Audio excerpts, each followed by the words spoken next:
দেখেছো, বাট আমি এটা লাইফে ফার্স্ট বার দেখলাম, তাই জন্য। দাঁড়াও দাঁড়াও, ঠিক আছে ঠিক আছে।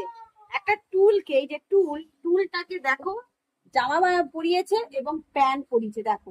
মানে এই টুলটাকে একটা যে মানে বেবি বানানো যায় সেটার, এই যে বুদ্ধিমতী, মানে ক্রিয়েটিভ ও, মানে এটা আমি কোনদিন দেখিনি যে টুলকে একটা বাচ্চা বানানো যায়। এই যে, আর এই যে এটা দোলনা, মানে টুলটাকে, আর বাচ্চা যাবতীয় খাবার নিচ্ছে। এবার ও এই যে খাবার খাবার তোমার সব জিনিসপত্র নিচ্ছে, আবার ও কিভাবে বাচ্চাটাকে নিয়ে যায় সেটাও তোমাদের শেয়ার করবো।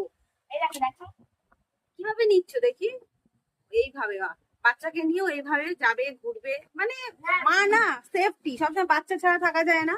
তো সেই জন্য বাচ্চাকে যাবতীয় খাবার সুন্দর করে গুছিয়ে নিতে যা যা লাগে, খাবার না স্কিন কেয়ারও নিয়েছে বাচ্চা, চিরুনি ফিরুনি তেল ফেল, এখন জানি না কোথায় যাবে।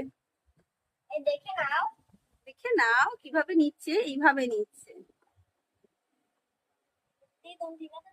ও ওই নিজের জামা কাপড় পরে দিয়েছে, ওই পুতুল আছে, ওর দরকার নেই, আমি ভালো হয়েছে, পয়সা আমার বেঁচে গেছে, একটু দিয়ে খেলবে পুতুল।